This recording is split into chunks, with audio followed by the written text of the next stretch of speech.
सबसे पहला सवाल है चिपको आंदोलन क्या है, दूसरा सवाल है विविधता में एकता से आप क्या समझते हैं, तीसरा सवाल है खूनी रविवार क्या है, चौथा है बहुउद्देशीय परियोजना से आप क्या समझते हैं, और पांचवा सवाल है बीमारू राज्य किसे कहते हैं और बीमारू राज्य कौन कौन है। ये पांचों सवाल का बारी बारी आराम से सुने जाए, सुन लीजिएगा, याद हो जाएगा। चिपको आंदोलन, ये चिपको आंदोलन की जो शुरुआत हुआ था वो 1970 से 80 के दशक में हुआ था। 1970 से 80 के दशक में हुआ था। चिपको आंदोलन की शुरुआत हुआ था बेटा 1970-80 के दशक में, और इसकी पहली लड़ाई जो हुआ था 1973 में हुआ था। इस आंदोलन की सबसे पहली लड़ाई हुआ था 1973 में। और कहाँ हुआ था तो उत्तराखंड में। कहाँ हुआ था? उत्तराखंड के चमोली जिले में हुआ था। चमोली जिले के रेनी गांव में हुआ था। और इस आंदोलन की शुरुआत दो आदमी ने किया था जिसका नाम था चंडी प्रसाद भट्ट और गौड़ा देवी। चंडी प्रसाद भट्ट और गौड़ा देवी आंदोलन की शुरुआत की। इस आंदोलन की क्या थी? शुरुआत। नेतृत्व जो इसका किया था सुंदरलाल बहुगुणा ने किया था। और इस आंदोलन की का उद्देश्य जो था वनों की रक्षा करना था। वनों की रक्षा करना इस आंदोलन का क्या था उद्देश्य। यह एक अहिंसक लड़ाई था जिसमें बिना हथियार के लड़ा गया था। हुआ क्या था कि ये आदिवासी लोग थे। कौन लोग थे? आदिवासी लोगों द्वारा यह लड़ाई लड़ा गया। हुआ क्या कि ये उत्तराखंड पहाड़ी इलाका है, ठीक है।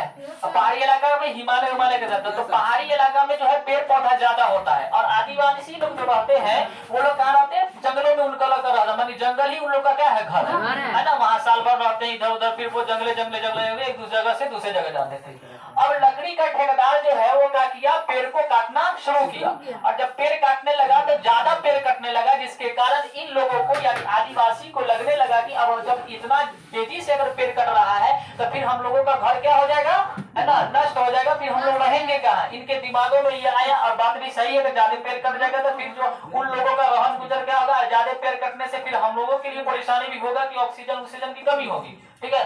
तो इन लोगों ने आवाज उठाया कि आप लोग भाई पेड़ अब काटना क्या करिए, बंद करिए। अगर इस तरह से अगर आप पेड़ काटिएंगे तो फिर हम लोग कहाँ रहेंगे, हम लोग कहाँ जाएंगे, ठीक है, हम लोग का घर दुआर रहेंगे। लेकिन लकड़ी का ठेकेदार नहीं माना। नहीं मानने के कारण में क्या करिए, वनों की बचाई वनों की रक्षा करने के उद्देश्य से इन लोगों ने क्या किया? आंदोलन शुरू किया। क्या किया? आंदोलन शुरू किया। और इसमें जो आंदोलन की जो शुरुआत किया था दो आदमी ने किया था। क्योंकि चंडी प्रसाद भट्ट और गौड़ा देवी ने। और कोई भी आंदोलन को है ना भयानक रूप लेने के लिए कोई ना कोई एक ठो है ना क्रांतिकारी आदमी, ठीक है ना, जो प्रसिद्ध हो उसका नेतृत्व किया जाता। उसमें नेतृत्व में सुंदरलाल बहुगुणा को लाया गया, ठीक है। इन्होंने क्या किया? नेतृत्व किया उस आंदोलन का। हुआ क्या कि जब लकड़ी का ठेकेदार लकड़ी काटने आया, अब ये लोगों ने बात माना नहीं है। ये लोग ने बोला कि भाई नहीं काटना है, और लकड़ी का ठेकेदार बोला कि नहीं काटने करना है। इस तरह से करके आंदोलन बहुत हिंसक होने लगा, मतलब कि हिंसक रूप में जाने लगा। लेकिन हिंसक हुआ नहीं, उसको रोका गया।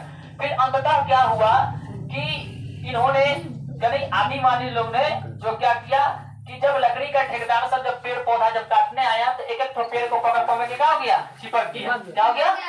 एक एक पेड़ को पकड़ के ऐसे गोद में पकड़ के इस तरह से चिपक गया। और चिपकने के बाद क्या बोला कि इसे मत काटो, इसे मत काटो, इसे काटने से पहले मुझे काटो तब इसे काटो। ये नारा भी है, चिपको आंदोलन का नारा यही है कि पेड़ को मत काटो, इसे काटने से पहले मुझे काटो तब इसे काटो, ठीक है। तो सारे लोग जो थे उन लोगों के समूह के, ठीक है, वो सारे लोग, और इसमें ग्रामीण लोग भी उनका सहयोग किए। तो सभी लोग जो है एक एक पेड़ को पकड़ के चिपक गए और क्या बोले? इसे मत काटो। कोई बोला कि मेरा पापा है, इसे मत काटो, इसे काटने से पहले मुझे काटो तब का, है ना, इसे काटो। किसी ने बोला ये मेरी पत्नी है, इसे मत काटो, इसे काटने से पहले मुझे काटो। कोई बोले अपना दादा है, कोई बोले हमारी दादी है, ठीक है। इस तरह से कर करके क्या किया? सभी लोगों ने एक एक तो पेड़ को पकड़ क्या किया? चिपक गया। और चिपक करके जो आंदोलन हुआ, इसलिए इसका नाम रखा गया चिपको आंदोलन, ठीक है। लास्ट में जाकर के फिर इन लोगों का जीत हुआ। तो लंबा संघर्ष। अगला सवाल है विविधता में एकता से आप क्या समझते? बड़ा इंपॉर्टेंट क्वेश्चन है। विविधता में एकता। विविधता मतलब क्या होता है? अलग अलग, डिफरेंट। और एकता मतलब क्या है? एक जैसा। अब बताओ, अपने ही भारत का ही उदाहरण ले लो। भारत का, तो भारत में कितना सारा राज्य है? 28 राज्य, ठीक है। अब 28 राज्य है, क्या 28 राज्य का भाषा एक जैसा है? नहीं। 28 राज्य का भाषा अलग। कोई ऐसा राज्य है जहाँ सिर्फ इंग्लिश ही चलता है, कोई ऐसा राज्य है जिसका भाषा ऐसा हम लोग को समझ में नहीं। देश एक होने के, एक देश के अंदर रहने वाले सभी लोग अलग अलग है। रूप रंग के आधार पर, रूप के आधार पर, खान पान के आधार पर, भाषा के आधार पर, ठीक है, सभी तरह में क्या है, सब लोग अलग अलग है। और जो अलग अलग है उसे कहते हैं विविधता। क्या कहते हैं? विविधता कहते हैं, ठीक है ना। जो को दिखलाएगा ना चेन्नई एक्सप्रेस में, है ना, शाहरुख खान वाला था चेन्नई एक्सप्रेस में, हम लोग की डांस वाला में हुआ था। तो वहां गया था, कुछ तो बोला कुछ हीरोइनिया कौन थी? दीपिका पादुकोण। हम उतना ना पसंद थे, हीरो पसंद नहीं, दूसरे तो बस हो गए। तो वो कहा कि नहीं, मेरे ट्रेन में समझा दीजिए, कुछ खाली मुंडे से हिला देना। अब कुछ ने पूछा, सब में उहू कर दिया, बेचारा फंस गया, समझ में नहीं रहा क्या। तो उसी तरह हम लोग भी समझ नहीं आएगा। हालांकि कि चेन्नई का है, अपने देश की हिस्सा है, लेकिन वहां की भाषा ही से हम लोग समझ नहीं पाते हैं। तो हर जगह का भाषा के, अब बंगाल में चले जाएंगे, वो बोलेगा बंगला मुला, ठीक है ना, समझ में आएगा, समझिए ना। अपने बिहार में तो इधर से उधर चले जाते, खाली जिला चेंज हो जाता था, आदमी को समझने में दिक्कत। छपरा में चला जाता समझ भी नहीं आ रहा भाई। लेकिन बड़ा अच्छा लगता है भाषा, ठीक है, रहोगे तो फिर अच्छा लगेगा, ठीक है ना। लेकिन नया नया लोगों के लिए अलग अलग लगता है, तो उसी को कहते हैं विविधता। क्या है? विविधता। तो सब अलग अलग है। तो अपने देश के अंदर 28 राज्य, 28 का 28 राज्य का क्या है, बोल चाल, भाषा, रहन सहन, खान पान, सब क्या है, अलग अलग। लेकिन जब बात आएगा अपने देश पर, जब बात आएगा अपने देश पर, अपने देश की आन बान शान पर जब आएगा, अपने देश के, है ना, कुछ है, अपने देश पर जब उंगली जब कोई दूसरा देश वाला उठाएगा, ठीक है ना, अपने देश की तरफ जब कोई दुश्मन देश अगर आंख दिखाएगा, तो हम सारे 28 राज्य आपस में मिल करके उस दुश्मन का जब आंख नोच लेंगे, पकड़ के नोच के कलेजी फेफड़ा सब निकाल लेंगे पकड़ के। तो इसको कहते हैं एकता। क्या कहते हैं? एकता। अगर देश पर बात आए कि फलाना देश जो है ना अपने देश पर क्या कर दिया, हमला कर दिया, तो क्या हम लोग चुपचाप रहेंगे? नहीं चुप रहेंगे। सारा लोग मिल के ना, चाहे कोनो भाषा समझ में आए ना, देश की बात है, सब लोग एक साथ मिल गए, औरत मर्द बच्चा बूढ़ा जवान सब लोग कंधा से कंधा मिला करके और एक साथ करे गए, और क्या है, अपने देश के लिए, अपने देश को बचाने के लिए लड़ाई लड़ेंगे। और यही घटना कहलाएगा विविधता में एकता। बात समझ आएगी नहीं?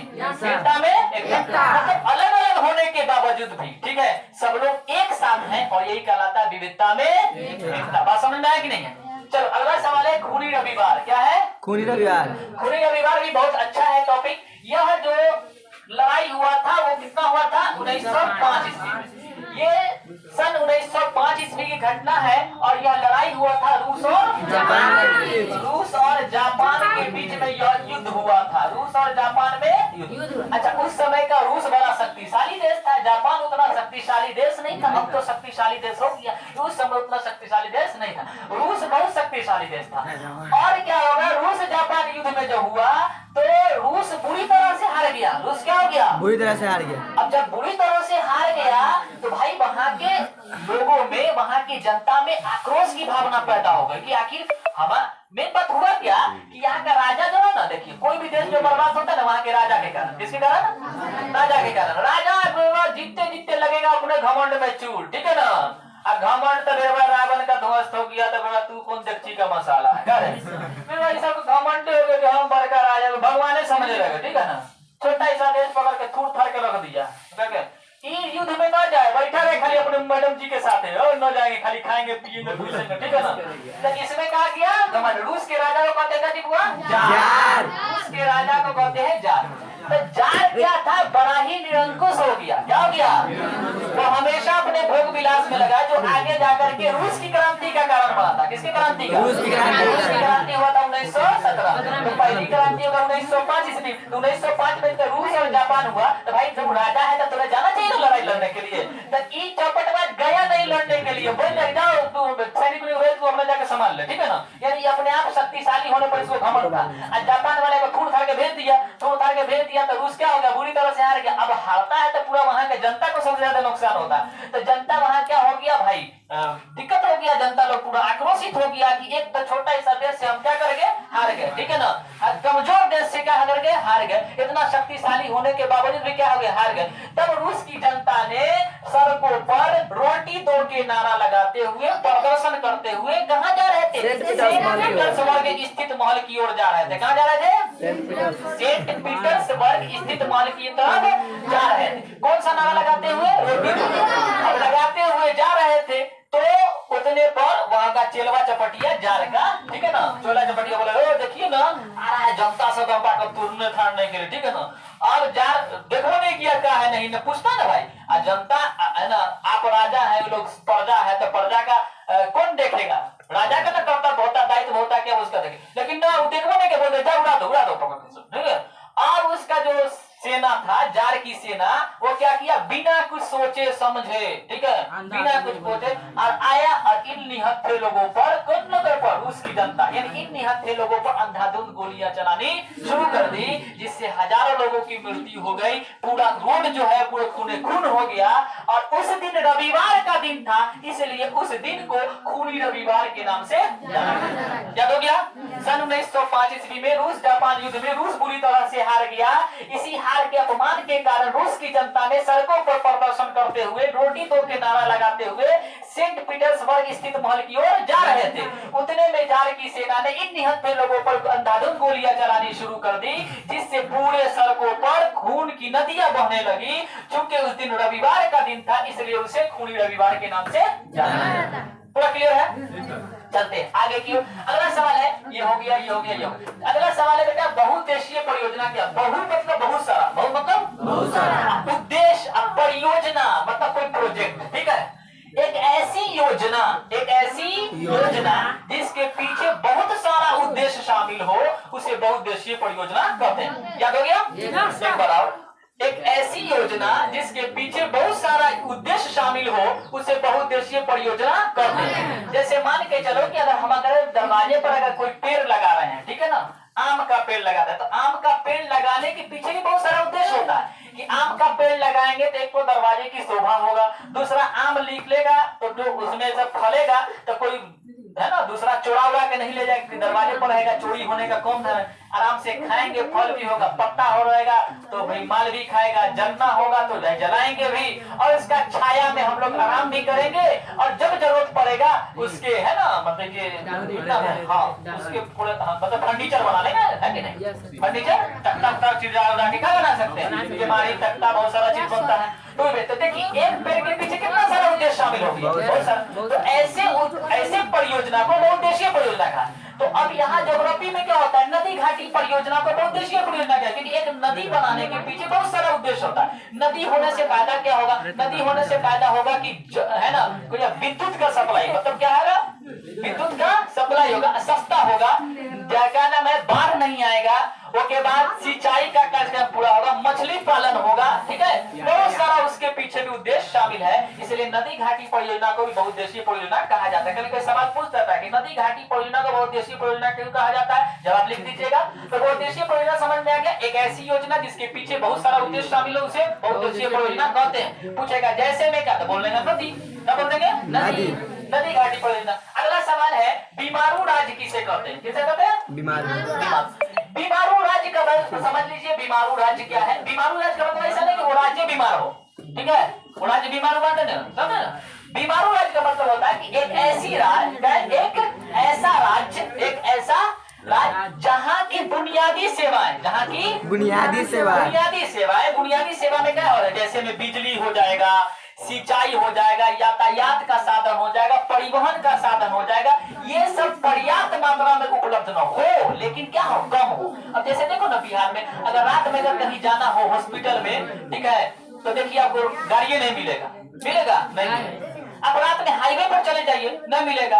कभी कभी हम लोग को जाना पड़ता है 3 बजे, मान के चलो जाना पड़े मुजफ्फरपुर में, अब जरूरत पड़ जाता है, कभी कभी जाना पड़ता है, दूर है तो हमको 3 बजे 4 बजे गाड़ी पकड़ना पड़ेगा। 4 बजे भोर में आके खड़े रहिए, मिलवे नहीं करेगा कोठो बस, ठीक, अब मिलेगा सब 6 बजे के बाद। तो यातायात तो है, गाड़ी है, लेकिन साधन उसका क्या है, कम है, मतलब जल्दी नहीं है, ज्यादा नहीं। लेकिन वही अगर दूसरे राज्यों में चलेगा, 1-1 मिनट पर डेढ़ पर गया में छूटने का कोई टेंशन है, छूट गया चलो भाई आराम से, फिर तो सब निकले तुरंत में यहाँ आए तो छूट गया, तो लो भाई इंतजार करना पड़ेगा, ठीक है। तो वही चीजें है कि ऐसा राज्य जहाँ की बुनियादी सेवाएं, ऐसा राज्य जहाँ की बुनियादी सेवाएं, जैसे में बिजली, सिंचाई, यातायात, परिवहन, संचार की पर्याप्त मात्रा उपलब्ध न हो, उसे बीमारू राज्य कहते हैं। अब बीमारू राज्य होता कितना है, तो भैया 4 राज्य है बीमारू राज्य। कौन कौन? हिंदी से याद करना, बीमारू, RU, ठीक है। बी से हो, बी आई से बेटा बिहार हो गया, क्या हो गया? बिहार। एम से हो गया मध्य प्रदेश, मध्य प्रदेश राजस्थान। राजस्थान, राजस्थान है। और यू से है उड़ीसा, क्या हो गया? उड़ीसा। उड़ीसा। तो बीमारू राज्य 4, बी से, बी आई से बिहार, एम एस से मध्य प्रदेश, आर से हो गया राजस्थान, यू से हो गया उड़ीसा। यानी 4 राज्य एकदम रट लोगे। ऑब्जेक्टिव में आता ही आता है और सब्जेक्टिव में भी आता है। बीमारू राज्य कितने? 4, बिहार, मध्य प्रदेश, राजस्थान, उड़ीसा। अब सवाल देगा है कि इनमें से कौन बीमारू राज्य नहीं है? कौन बीमारू राज्य नहीं है? तो 3 ठो, जो 4 है तो 4 में से 3 ठो दे देगा, 1 ठो कोई दूसरा राज्य का डाल देगा, तो जो होगा मिल देगा। और कभी कभी ऐसा भी डालता है सवाल